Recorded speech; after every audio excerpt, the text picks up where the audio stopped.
What they want their managers to do, before a good one-on-one, is they want them to go look into Salesforce, go look into Gong. They want them to go to look at all these different silos, prepare data, find trends, and surface these things for a good coaching conversation with their leader. And really what we're doing now is taking all that data in, building out the trends, so giving them the data, and then even giving them recommendations for improvement and even suggested coaching conversations. Welcome to Revenue Insights.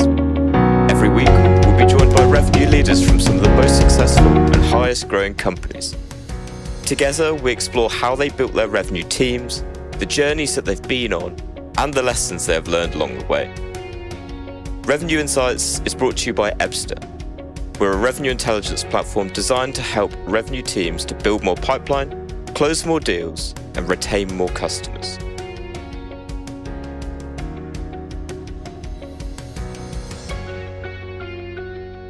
Hello everyone, and welcome once again to the Revenue Insights podcast. I'm delighted that today I'm being joined by Michael Perrone. Michael was the CRO and is now the COO of a business called Prodoscore. Welcome to the podcast, Michael.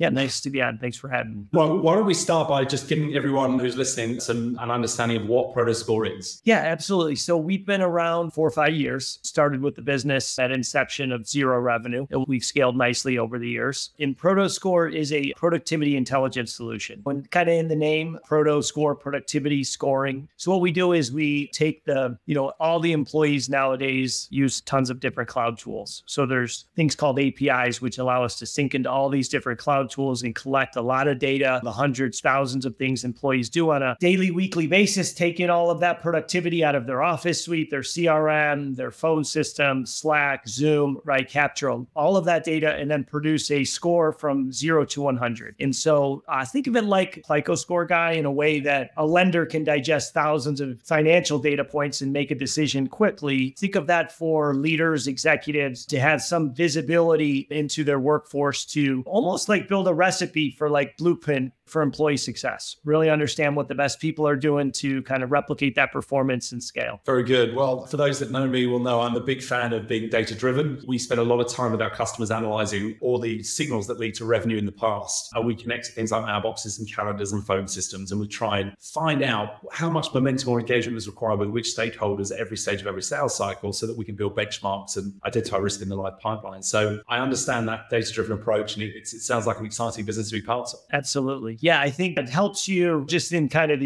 my sales career, at least, like you've always had quotas. If we take just the sales employees, we always have had this end outcome that you measure them to. But, there's so much that goes into that end outcome, right? And instead of working backwards, we want to give organizations like a leading indicator into kind of current performance, as well as try to understand that recipe for those top salespeople. Right. I think that one thing that's always over my years in sales leadership that's been difficult is, hey, be more like Guy. Let's say you're the top sales guy. Be more like Guy. Now, at least you can get some data behind those different pieces to try to replicate that type of performance. Yeah, it makes a lot of sense. So we did a big piece of analysis, which you may be aware of, our 2024 benchmark report. We analyzed 4.7 million opportunities last year. Wow. And what's fascinating is that we've all invested so much money, so much tech over the last year or two, or even beyond. And still 4 out of 5 reps are missing quota. Yeah. And it's insane. And in fact, the delta between the top performers and the rest of the sales teams is getting wider and wider and wider every year. Sure. And it's crazy. And we just need to, now is the time for sales teams to kind of grow up and realize that they need to be a lot more data driven. Yeah, no, it is. I think of our sales team internally and the amount of technology that they use now versus previous, right? So if I think of my sales team, we've got a CRM and they've got the email and the office suite, but I think they've got, they use a tool called Zoom Info, right? To get all the database. Then you've got tools like SalesLoft, which we use, right? For all of your cadence building. And then we've got different AI tools that do a lot of like email formatting for you. Then you've got LinkedIn Sales Navigator, and you've got a demo tool. We use Walnut, right? Like I think they've got about 10 different tools they're using on a daily basis from a sales perspective to hit the end result. And it's fascinating to see which ones get adopted. What are the best people using? How do they put them into their cadences to be successful, and so forth. There's a whole adoption of tools and what they're using, because there's a plethora of sales enablement tools out there nowadays that kind of get integrated into the sales teams. Yeah, no, absolutely. So you said the business has been going about 5 years. Can you give the audience some understanding of kind of what's the size and shape of the business now? Yeah, so we're about 5 million in revenue. We had a recent Series A funding in December of last year, which has put us into a really good segment. We've got a variation of customers. And that's kind of been, when we first started this thing, our solution could target any type of knowledge worker that's using cloud tools, right? So the ocean was massive. And so we've really kind of segmented where we do really well. And so we focused a lot of our energy on the staffing and recruiting industry, given how many cloud tools they use, you know what I mean? And they're a very activity-driven business, very similar to sales teams, right? So we do have a big segment in sales, but staffing and recruiting is by far been our strongest industry, followed by legal, right? The legal community's actually been a great fit for us as well. So we've got roughly about 100 clients, about 80 to 100,000 users on the platform. So we've done really good from a scale perspective to get it from zero to where we are today. Very good. And maybe for the audience, it'd be useful to understand a bit about your journey. How did you become this C-level at this business? Well, where did you come from and what path did you try to get to where you are? Yeah, so I started 20 years ago just as a account executive, kind of grinding it out, door-to-door type, when that was a thing, business to business. And it grew up within an organization for about 10 years, advanced all the way up to kind of VP of sales of that organization. Then I moved on to, and that was a pretty large company. It was called Cbeyond. It, had a publicly traded organization. And from there, just met people along the way, moved to Vonage Business, where we ventured. Everyone kind of knew Vonage as kind of the residential home phone. And when kind of we joined on there, was like about building out the business unit. So that was an interesting journey. Ran direct sales for them. And so my first 15, 20 years of my career was spent predominantly in large organizations, 100 to 300 sales members on that team and in very kind of corporate type organizations. And I had met his name is Chrysantos, who was one of the original founders of Prodoscore. I had met him at Vonage. So he had sold his company to Vonage. He was very big into like APIs and integrating your phone system to a CRM like Salesforce. And like 10 years ago, that was like cutting edge technology, right? Like integrate, if I make a phone call, it'll log automatically in Salesforce. Today it's table stakes, but back then it was kind of revolutionary. So he was brilliant when it came to APIs. And so I had met him, talked to him, and he was going to, kind of start up this venture called Prodoscore and what it was and that type of thing. And at that time, we'd done like a beta version of it. And just being a sales leader my whole career, like I was kind of fascinated by what this thing could kind of bring to the table for revenue leaders from a leading indicator perspective. So, he had brought this idea, this concept, you want to come over and start this thing from scratch. And so that's kind of where the journey began about 5 years ago. So it was from the beginning. And so it was different coming from like corporate structures and big sales teams and training departments to a startup, but wouldn't change anything, I think, from learning and education and excitement perspective. It's been an awesome 5 years. Well, it sounds like it. It's very exciting. And so tell us a bit about the tech stack that you're using in the go-to-market side of the business. Yeah. So we're a big Salesforce shop from a CRM perspective. We also use that like Service Cloud for all our customers. So everything kind of hubs out of Salesforce with like Pardot from a marketing perspective. So we're very kind of integrated with all our tools. And so we use, from a sales perspective, we're using SalesLoft, LinkedIn Sales Navigator. We use a demo tool to really offer customized demos for our clients called Walnut, which is really cool. It allows you to kind of spin up an instance of Prodoscore that would be custom for the customer of almost what they would see if they were in our platform. So it allows a lot of customized demos and things like that. So we do a lot of kind of outreach there and more of an ABM targeted approach now on the kind of the staffing industry. Now that we've settled in on what we want to go after. In the beginning, it was kind of spray and pray all over the place type approach. But so we're very Salesforce driven. Everything kind of ties into that. Google Workspace Shop, utilize Go, which has been an awesome tool. I don't know how I kind of lived without it. I almost use it more for feedback on our customers and from a customer experience perspective as much as I do on a sales side. But just having those insights, or you run an hour-long meeting and and getting all your notes and details versus spending 45 minutes to do a recap email. It's just it's been an efficiency tool from an AI perspective for sure. We launched our own version of the call recording tools that Ron had about a year ago, but we now live in a world where there's so many companies already using something like a GOM. So we actually just plug into whatever the customer's already using. So frankly, I don't really care what tool people are using for their call recording, but the analysis we can do off the back of it is phenomenal. And I mentioned earlier, one of the things that we do when we onboard customers is go back a year and find all the missing contacts and activity that never made it into Salesforce. If someone's using Gong, we can also analyze all the last year's worth of call recordings and understand how well or badly the reps are doing their qualification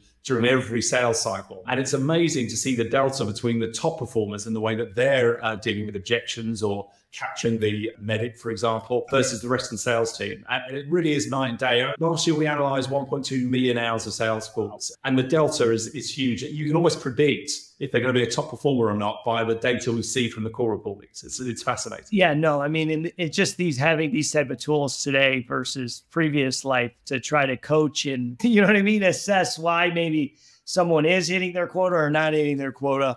There's just so much more data around those type of things today to make educated kind of coaching conversations and feedback for your employees. It's also, there's so much available now to take away the admin burden from the reps, where they've only got one responsibility, right? All they're there to do is do the bit that the AI can't do, right? Which is build the relationship, build the trust, help build that business case and close the deal. When we were coming up, the amount of tasks and admin that we never actually did it, but we were all responsible for it, right? And now because the AI is responsible for doing all of this logging and extracting the information, it does it in such a consistent way. The reporting at the back end is just so much better. And you can now start to, as I say, this is why we're in a world where this delta between those top and bottom performers is we've got great opportunity to shrink it because we can show the B and C players what the A players are doing. Yes, absolutely. And especially in the remote world we're in with a lot of our sales teams, most things are conducted now on video. Most things are done now via, remote video using these type of tools where, 20 years ago, most of my meetings, business to business, were face-to-face, right? Not recorded, not transcribed. And so now that we've gone really kind of digital on everything, almost every data point kind of has some type of trail to it. No, absolutely. Are you using a methodology for qualification? Is there one in particular that you lean into? Not really. I think what's interesting about our solution versus kind of things that I've sold before, which was a huge learning curve for me. When previous company, I was selling like advanced contact center solutions, right? To a company that's already using some type of contact center solution, right? Yeah. So it was there was already a budget in place from a sales perspective, right? Because they were paying for something already. And it was more you'd find someone coming up on contract or needing a new feature to add to this bells and whistle to make the switch. What's interesting about our space is I don't think I've had an opportunity yet where I'm like taking them off something that they use similar to us in implementing our solution, right? So it's very blue ocean in the fact that like every opportunity you go into, you're having to educate, right? And kind of build the budget, build the value around this type of solution and why you should invest in this versus let's say you're on Salesforce and I'm going to move you to Microsoft Dynamics 365 CRM, right? It's kind of like a rip and replace type scenario. And that's mostly what I did in my sales career prior to this. You have to kind of build the need, build the value, build the budget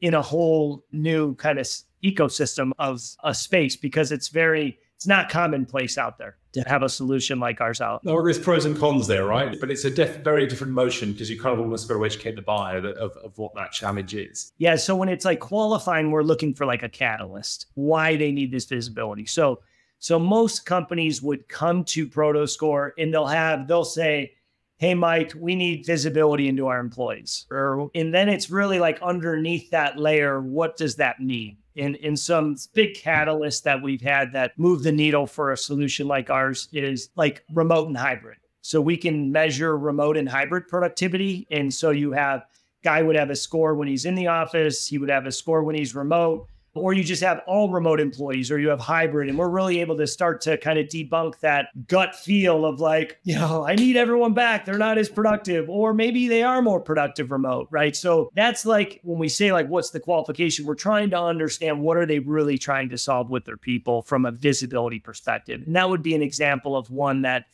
kind of moves the needle. We have like one of the largest government agencies in the country out of New York. And their catalyst was after COVID, they tried to get everyone back to Manhattan. And so there's everyone back to the office. And most of these people are commuting an hour and a half. They didn't want to come back. So they instituted like a telecommute policy where if you want to work remote, Prodoscore exists, right? And so they had about 6,000 employees elect into that program. So I'm always seeing this the employee wants flexibility, the executives want accountability. And it's kind of that our visibility kind of merges those two things, that the employee gets their flexibility, the executives are getting the accountability.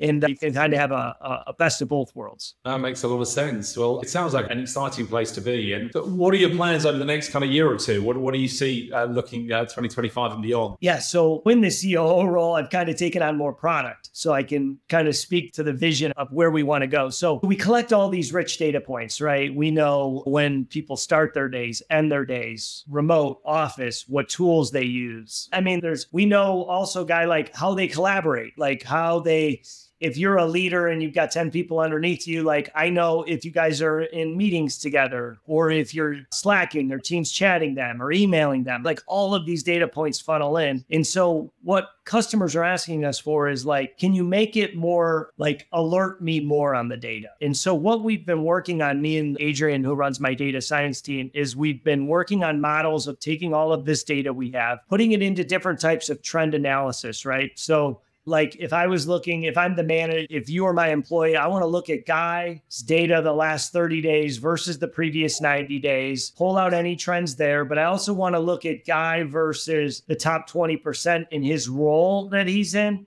and try to understand trends there, right? Increases, decreases. I want to take all those trends. And so what we're working on is we're a big Google Cloud Platform company. So we're working with Vertex and Gemini on their AI stuff to be able to take these trends in, surface those trends that are digestible for the manager, as well as then provide recommendations and how you should coach that individual. And it's using the type of role that they're in. So like if Guy was a recruiter, we know what recruiters are supposed to do. And it's unbelievable, these large language models using generative AI based off the data that you have to prepare that leader for a one-on-one. And I think that's what that's what our customers are asking our frontline managers. How can you use this data to enable them to be better leaders? And I was just at a conference kind of showcasing this product to leaders at the booth. So it's like rapid demo. I get to get all this feedback on the product. And what I hear is like what they want their managers to do, before a good one-on-one, is they want them to go look into Salesforce, go look into Gong. They want them to go to look at all these different silos, prepare data, find trends, and surface these things for a good coaching conversation with their leader. And really what we're doing now is taking all that data in, building out the trends, so giving them the data, and then even giving them recommendations for improvement and even suggested coaching conversations. And it's been fascinating so far to see how kind of generative AI and in these large language models can almost all the years of learning as a sales leader of what to do, though these models really kind of teach very well on what I've learned over the last 20 years of running a good one-on-one. A lot of that's already kind of in there. So it's really exciting what we can do there from a coaching and recommendations perspective for the leaders to help coach their people. And then we're also working on taking those same trends and data points, but surfacing them for the employee. So think of, Guy, you're a top employee, right? And let's say you're using a Fitbit or like Apple Fitness, right? And like when you're working out, you like to look at that data, right? If you're not working out, you're probably not looking at your Fitbit, right? But when you're working hard, we want to surface those type of achievements and recommendations for the employee as well. So we're very pro the employee from our solution perspective, because we want to keep enhancing that side of it. Yeah, I think we're playing in very similar spaces. So one of the things we look at a lot is you can't deliver the right insights to the customer if we haven't got the data itself. Yes. And so we sit in this world we call revenue intelligence. And really, when we do pipeline inspection meetings, we're prompting the B&C players with what they need to know, right? What does good look like? And how is this deal pacing against what good looks like? And here are 7 things that are going better than expected. And here's 4 things that aren't going as well as expected, right? Normally at this stage of the sales cycle, we'd expect you to have this much engagement with the CFO, for example. I suppose what we had to do to deliver those insights is we had to build an AI engine that was able to fix the dirty data associated to the deals that closed won and lost in the past. So we go back to all the historical traffic, all of those call records, the meeting activity, the email traffic. We're trying to find out how multi-threaded the customer was during the sales cycle was, and which personas. You can usually see job titles and email signatures. So which personas are we engaging with and how much engagement? So we've got our engagement score. So you can see how much engagement is required with different stakeholders to achieve a certain outcome. And that's vital in B2B sales, right? B2C doesn't work the same way, but we know the relationships drive revenue in B2B sales.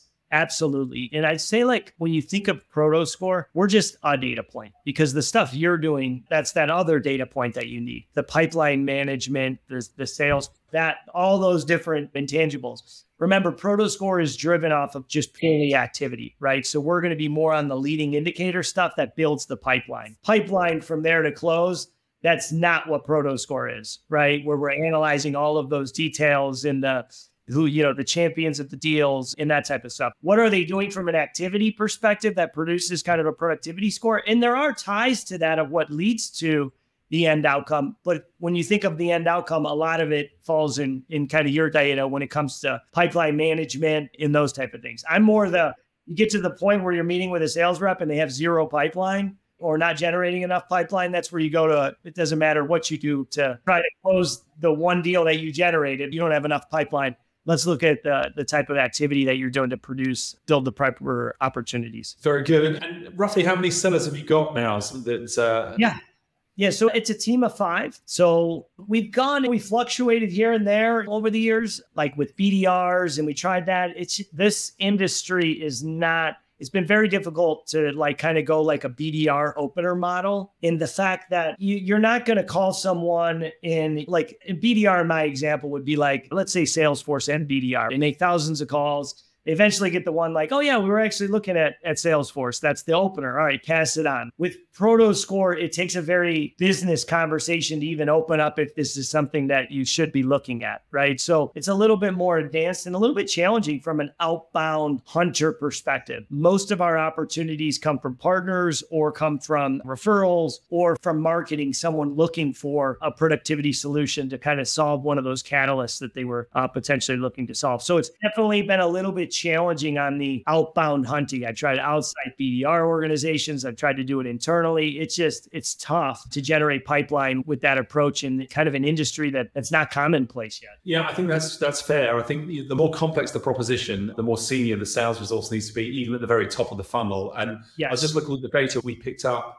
Partner referrals represented just 10% of pipeline last year across the 4.7 million opportunities we analyzed. But it actually generated just over 30% of the revenue. So the deals that come from partners tend to be larger, but also the win rates tend to be higher as well. So it's definitely worth reading into those partner relationships. Interesting. So you're looking at all of those opportunities, and 10% came from partners, but 30% of it came from revenue. So 30% of the revenue number came from partners. Yeah, so they're closing at a higher rate and probably bigger type logos. Yeah, absolutely. So lean into the partnerships and community as well. We see community as a big part of that, and I'm quite involved with the Pavilion community because I really enjoy what they're building there. So yeah, very cool. Very good. Well, listen, Mike, I've really enjoyed the conversation. Thank you so much for joining us today. If our audience wants to engage with you, how do they go about doing that? Yeah, they can go on our website and kind of fill out a form, or they can send me an email at mike@prodoscore.com or find me on LinkedIn. Love to chat about these type of conversations. Very good. Well, listen, we're not going to talk about your poor choice in football teams. Unfortunately, I'm a Spurs fan, so there you go. I can't talk either. But listen, thank you so much for joining us. I'm sure the audience have really enjoyed your input, and I'm sure they'll reach out to you if they need to. So thank you very much for your time. Yes, thank you. Thanks, Michael. Thank you very much. Thanks for listening to Revenue Insights. If you want to learn more, subscribe to our newsletter and we'll deliver every episode straight to your inbox. If you have any questions, feel free to connect with us on LinkedIn. Our links will be in the episode notes. See you next week.